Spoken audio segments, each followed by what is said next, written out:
Assalamualaikum warahmatullahi wabarakatuh. Perkenalkan, saya Dinda Risma Umamah, NIM F12312511026. Di video ini saya akan mempresentasikan timeline dan peta konsep saya. Pertama kita akan membahas timeline. Pertama, mari kita perhatikan kotak nomor 1, yaitu tahap awal peradaban lembah Indus pada sekitar tahun 3300 sampai 2600 sebelum Masehi. Di sini dapat kita lihat bahwa pemukiman perkotaan awal mulai terbentuk di sepanjang Sungai Indus. Masyarakat mulai mengembangkan sektor pertanian dan jaringan perdagangan lokal. Penjelasannya adalah, pada masa ini masyarakat Asia Selatan mulai meninggalkan gaya hidup berpindah-pindah karena tanah di sekitar Sungai Indus ini sangat subur. Mereka memilih menetap untuk mulai bertani dan menghidupkan sistem perdagangan antar wilayah secara sederhana. Selanjutnya masuk ke kotak nomor 2, yaitu peradaban lembah Indus pada sekitar tahun 2600 sampai 1900 sebelum Masehi. Di sini poin utamanya adalah kota-kota besar seperti Harappa dan Mohenjo-daro mencapai masa kejayaannya dengan tata kota dan sistem drainase yang maju. Maksudnya, pada masa kejayaan ini, kota Harappa dan Mohenjo-daro sudah dibangun dengan sangat rapi dan modern. Jalan-jalannya teratur, dan yang paling hebat adalah saluran pembuangan air atau drainasenya sudah menggunakan pipa bawah tanah yang tertutup sehingga kebersihan kotanya sangat terjaga. Sekarang kita beralih ke bagian kedua, yaitu periode Weda awal pada sekitar tahun 1500 sampai 1000 sebelum Masehi di kotak nomor 3. Di sini tertulis bangsa Indo-Arya bermigrasi ke India bagian barat laut dan menyusun kitab Rigveda secara lisan. Pada masa ini datang gelombang perpindahan suku bangsa Indo-Arya ke wilayah India Utara. Mereka membawa kebudayaan baru dan melahirkan kitab Rigveda, yang pada waktu itu belum ditulis melainkan dihafalkan dan diwariskan secara lisan dari generasi ke generasi. Kemudian kotak nomor 4, yaitu Weda akhir dan munculnya Janapada pada tahun sekitar 1000 sampai 500 sebelum Masehi. Di sini poinnya adalah masyarakat mulai menetap menggunakan besi dan sistem kasta semakin berkembang. Maksudnya, pada era Weda akhir ini masyarakat sudah tidak lagi berpindah-pindah. Mereka mulai membuka lahan baru menggunakan teknologi kapak dan alat besi, mendirikan kerajaan-kerajaan kecil yang disebut Janapada, serta menerapkan sistem pembagian kelas sosial atau kasta yang semakin ketat. Sekarang masuk ke bagian 3, yaitu kemunculan agama Hindu-Buddha. Pertama, tentang kehidupan Siddhartha Gautama sekitar tahun 563 sampai 483 sebelum Masehi. Di sini poinnya, Siddhartha Gautama mencapai pencerahan di Bodh Gaya dan menjadi pendiri agama Buddha. Maksudnya, ini adalah awal lahirnya sejarah Buddha setelah Pangeran Siddhartha mendapatkan kesadaran spiritual tertinggi di bawah pohon Bodhi. Selanjutnya mengenai konsolidasi ajaran Hindu klasik sekitar tahun 500 sebelum Masehi. Di sini poinnya, kitab-kitab Upanishad memperkuat konsep karma, samsara, dan moksha dalam agama Hindu. Artinya masa ini adalah penguatan filosofi Hindu lewat kitab Upanishad yang mempertegas konsep hukum sebab akibat, reinkarnasi, dan kebebasan jiwa. Sekarang kita beralih ke bagian 4, yaitu Kekaisaran Maurya. Pertama, tentang pendirian Kekaisaran Maurya pada tahun 322 sebelum Masehi. Di sini poinnya, Chandragupta Maurya mendirikan kekaisaran besar pertama yang menyatukan sebagian besar India Utara. Maksudnya, era ini menjadi tonggak secara baru karena untuk pertama kalinya wilayah-wilayah kecil di India Utara berhasil disatukan di bawah satu pemerintahan pusat yang besar. Selanjutnya mengenai Perang Kalinga oleh Kaisar Asoka pada tahun 261 sebelum Masehi. Di sini poinnya, perang besar ini membuat Asoka memeluk agama Buddha dan menyebarkan ajaran perdamaian.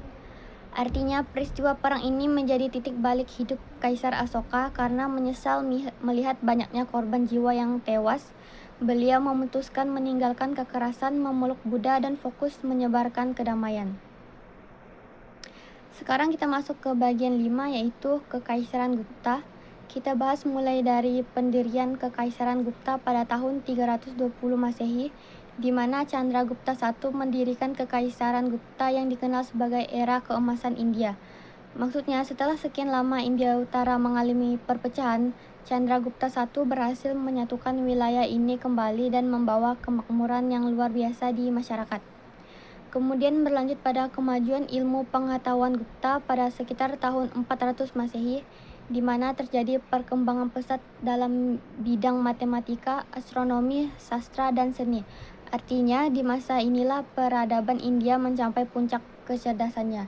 Banyak karya seni India lahir, ilmu bintang berkembang, dan yang paling terkenal di dunia adalah penemuan konsep angka nol dalam matematika. Sekarang, mari kita lihat bagian 6, yaitu Kesultanan Delhi.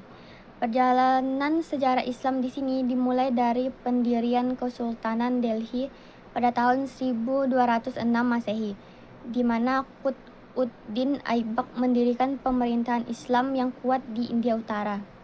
Bisa dibilang peristiwa ini menjadi tonggak awal berdirinya kekuasaan politik Muslim secara resmi di tanah India yang nantinya berpusat langsung di kota Delhi. Beralih ke peristiwa berikutnya, ada pemerintahan Muhammad bin Tughlaq pada tahun 1325 Masehi. Poin utamanya yaitu ia melakukan berbagai reformasi dan kebijakan besar dalam pemerintahannya. Sultan yang satu ini terkenal sangat berani. Beliau membuat banyak aturan baru yang tidak biasa di zamannya, seperti memindahkan seluruh penduduk ibu kota secara mendadak hingga membuat eksperimen mata uang logam yang baru. Puncaknya terjadi pada peristiwa pertempuran Panipat pertama di tahun 1526 Masehi. Di sini tercatat bahwa Babur mengalahkan Ibrahim Lodi dan mengakhiri Kesultanan Delhi. Singkat cerita, kekalahan Sultan Ibrahim Lodi di medan perang melawan pasukan Babur ini secara otomatis menyudahi era Kesultanan Delhi, sekaligus membuka jalan bagi berdirinya dinasti yang baru. Bagian 7, yaitu Kekaisaran Mughal. Perjalanan dinasti ini dimulai dari berdirinya Kekaisaran Mughal pada tahun 1526 Masehi. Poin utamanya yaitu Babur mendirikan Kekaisaran Mughal setelah kemenangan di Panipat. Bisa dibilang pertempuran besar di Panipat itu menjadi gerbang pembuka. Begitu Babur berhasil mengalahkan lawannya, dia langsung mengambil alih kekuasaan dan menancapkan fondasi dinasti baru di tanah India. Beralih ke pemimpin berikutnya, ada masa pemerintahan Akbar Agung dari tahun 1556 sampai 1605 Masehi. Di sini tercatat bahwa Akbar memperluas wilayah kekaisaran dan menerapkan toleransi beragama. Di era Sultan Akbar ini, situasi berubah drastis. Selain sukses memperluas wilayah jajahannya secara masif, beliau juga sangat cerdas karena merangkul semua golongan agama agar tidak terjadi konflik internal di masyarakat. Puncaknya ditandai dengan peristiwa pembangunan Taj Mahal pada tahun 1632 sampai 1653 Masehi. Poinnya adalah Shah Jahan membangun Taj Mahal sebagai makam bagi istrinya Mumtaz Mahal. Singkat cerita, bangunan marmer yang indah dan sangat ikonik di dunia ini sengaja didirikan oleh Sultan Shah Jahan sebagai bentuk pembuktian cinta yang mendalam sekaligus penghormatan terakhir untuk mendiang istrinya. Sekarang mari kita menggeser pembahasan ke bagian 8, yaitu kolonialisme Inggris. Cikal bakal masuknya pengaruh barat di sini dimulai dari pembentukan British East India Company atau EIC pada tahun 1600 Masehi.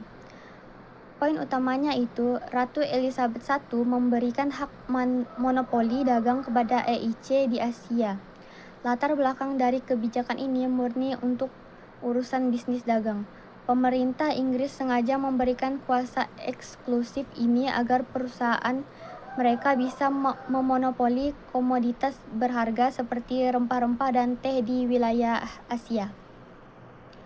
Terjadi pertempuran Plassey pada tahun 1757 Masehi.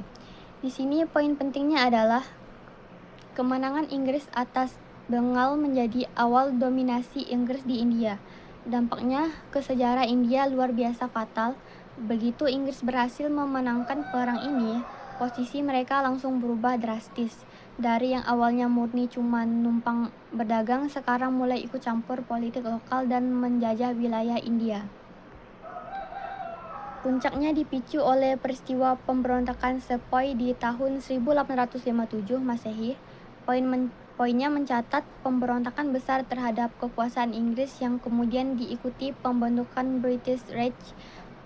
Kronologi singkatnya, karena akumulasi rasa benci rakyat terhadap aturan kolonial yang menindas, meletuslah perlawanan senjata berskala besar dari tentara pribumi. Nah, imbas dari kekacauan hebat ini, perusahaan dagang EIC resmi dibubarkan dan sistem pemerintahan India diambil alih secara total di bawah mahkota langsung Kerajaan Inggris. Selanjutnya kita bergeser di bagian 9, yaitu nasionalisme India. Titik balik perjuangan modern di sini diawali dengan pembentukan Kongres Nasional India atau INC pada tahun 1885 Masehi. Poin utamanya mencatat organisasi politik modern pertama yang memperjuangkan hak-hak rakyat India. Langkah ini krusial sekali bagi sejarah pergerakan mereka. Untuk pertama kalinya, kaum terpelajar India bersatu membentuk wadah resmi demi menyuarakan aspirasi dan menuntut keadilan hak sipil langsung di hadapan pemerintah kolonial. Pergerakan ini makin solid setelah peristiwa kembalinya Mahatma Gandhi ke India pada tahun 1915 Masehi. Poin pentingnya adalah Gandhi memperkembangkan gerakan perlawanan tanpa kekerasan atau satyagraha. Strategi perjuangan Gandhi ini membawa warna baru yang sangat ditakuti Inggris. Beliau berhasil menggerakkan jutaan massa rakyat jelata untuk berjuang bukan lewat senjata, melainkan menggunakan aksi boikot damai dan pembangkangan sipil yang konsisten. Berikutnya kita masuk ke bagian 10, yaitu partisi India-Pakistan. Ketegangan politik mulai muncul saat dicetuskannya resolusi Lahore pada tahun 1940 Masehi. Poin utamanya yaitu Liga Muslim menuntut pembentukan negara terpisah bagi umat Muslim, agar dari tuntutan ini didasari oleh kekhawatiran kelompok minoritas Muslim akan masa depan politik mereka. Tokoh-tokoh Liga Muslim merasa perlu memiliki kedaulatan wilayah sendiri agar hak-hak keagamaan dan sosial mereka tetap terlindungi secara aman. Konsekuensi dari mundurnya kolonial memuncak pada peristiwa kemerdekaan dan partisi India Pakistan di tanggal 15 Agustus 1947 Masehi. Poinnya mencatat Inggris mengakhiri kekuasaannya dan wilayah India Britania dibagi menjadi India dan Pakistan. Di balik euforia bebas dari penjajah, momen ini juga menjadi tragedi kemanusiaan yang sangat besar. Garis pembatasan mendadak yang ditarik kolonial membuat wilayah subkontinen langsung terbelah dua negara yang akhirnya memicu migrasi paksa jutaan orang secara besar-besaran di perbatasan. Nah, sekarang kita tiba di bab akhir, yaitu bagian 11 mengenai negara-negara Asia Selatan modern. Peta wilayah kembali berubah akibat meletusnya Perang Pembebasan Bangladesh pada tahun 1971 Masehi. Poin pentingnya yaitu Pakistan Timur memisahkan diri dari Pakistan Barat dan menjadi negara Bangladesh dengan dukungan India. Pemicu utamanya adalah ketimpangan sosial dan politik yang dirasakan rakyat Benggala di timur. Lewat perlawanan sengit yang dibantu kekuatan militer India, mereka akhirnya sukses melepaskan diri dari kendali pusat dan melahirkan negara berdaulat yang baru. Sebagai penutup lini masa ditandai dengan peristiwa pembentukan SAARC pada tahun 1985 Masehi. Poin terakhir ini mencatat negara-negara Asia Selatan membentuk SAARC untuk meningkatkan kerjasama ekonomi, sosial, budaya, dan pembangunan kawasan. Visi utama dari aliansi regional ini adalah untuk meredam konflik masa lalu dan menyatukan komitmen negara Asia Selatan. Mereka sepakat saling merangkul demi mempercepat kesejahteraan masyarakat serta menjaga perdamaian di kawasan secara bersama-sama. Selanjutnya kita membahas peta konsep. Pembahasan kita mulai dari faktor geografi Asia Selatan. Kawasan ini terletak di bagian selatan benua Asia, dikelilingi oleh pegunungan Himalaya dan Samudra Hindia, serta dialiri oleh Sungai Indus dan Ganges. Tanah yang subur di sekitar aliran sungai inilah yang mendukung munculnya pemukiman awal manusia. Karakteristik wilayah yang subur tersebut pada perjalanannya mendukung berkembangnya peradaban lembah Indus sekitar tahun 3300 hingga 1300 sebelum Masehi. Ini merupakan peradaban kota tertua di Asia Selatan yang sudah sangat maju, ditandai dengan adanya sistem drainase tata kota yang teratur, aktivitas perdagangan, serta penggunaan aksara Indus kuno. Seiring berjalannya waktu, peradaban kota kuno ini terus berkembang menjadi apa yang kita kenal sebagai periode Weda. Periode ini ditandai oleh kedatangan bangsa Indo-Arya dan dimulainya penulisan kitab-kitab suci Weda. Di masa inilah sistem kasta dalam masyarakat mulai dibentuk dan menjadi dasar bagi kebudayaan India ke depan. Dinamika pada periode Weda ini kemudian bercabang. Di satu sisi, tradisi Weda melahirkan agama Hindu yang menjadi agama tertua di India. Agama Hindu mengajarkan tentang hukum karma, samsara, serta konsep kebebasan spiritual yang disebut moksa. Di sisi lain, kondisi sosial dan kebudayaan Weda tersebut juga turut memengaruhi munculnya agama Buddha pada abad ke-6 sebelum Masehi. Agama yang didirikan oleh Siddhartha Gautama ini lahir sebagai bentuk reaksi yang menolak sistem kasta Weda dan menawarkan prinsip jalan tengah bagi pengikutnya. Ajaran Buddha yang berkembang ini kelak disebarkan secara luas melalui ekspansi politik, salah satunya oleh Kekaisaran Maurya. Maurya merupakan kerajaan besar pertama yang berhasil menyatukan wilayah India sekaligus menjadi fondasi politik penting di Asia Selatan. Pemerintah Kekaisaran besar ini kemudian dipimpin oleh Raja Asoka, Raja Maurya yang paling terkenal dalam sejarah. Beliau pada awalnya dikenal sebagai penguasa yang kejam saat memperluas wilayah, namun kemudian memilih jalan damai, memeluk agama Buddha, serta menekankan toleransi yang kuat di dalam pemerintahannya. Kemudian, kepemimpinan dan nilai-nilai kedamaian dari masa Raja Asoka inilah yang kelak secara jangka panjang ikut memengaruhi perkembangan sejarah di Asia Selatan, hingga melahirkan masa kejayaan berikutnya yaitu dinasti Gupta. Dinasti Gupta berhasil membawa India masuk ke masa keemasannya atau Golden Age yang ditandai dengan kemajuan sangat pesat di bidang ilmu pengetahuan khususnya matematika. Setelah masa dinasti Gupta, perkembangan sejarah Asia Selatan memasuki babak baru dengan masuknya pengaruh eksternal. Peristiwa ini dimulai dari Islam di India yang masuk melalui jalur perdagangan laut. Aktivitas dakwah para ulama sufi dan ekspedisi militer abad ke-8 Masehi membawa pengaruh baru dalam bidang bahasa, hukum, dan budaya. Kehadiran pengaruh Islam ini kemudian mendorong berdirinya Kesultanan Delhi, pemerintahan Islam pertama berskala besar yang berpusat di wilayah utara.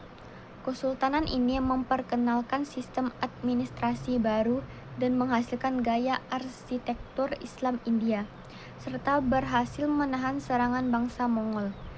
Seiring berjalannya waktu, Kesultanan Delhi berkembang menjadi Kekaisaran Mughal, kekaisaran Islam terbesar yang berhasil menyatukan hampir seluruh daratan India.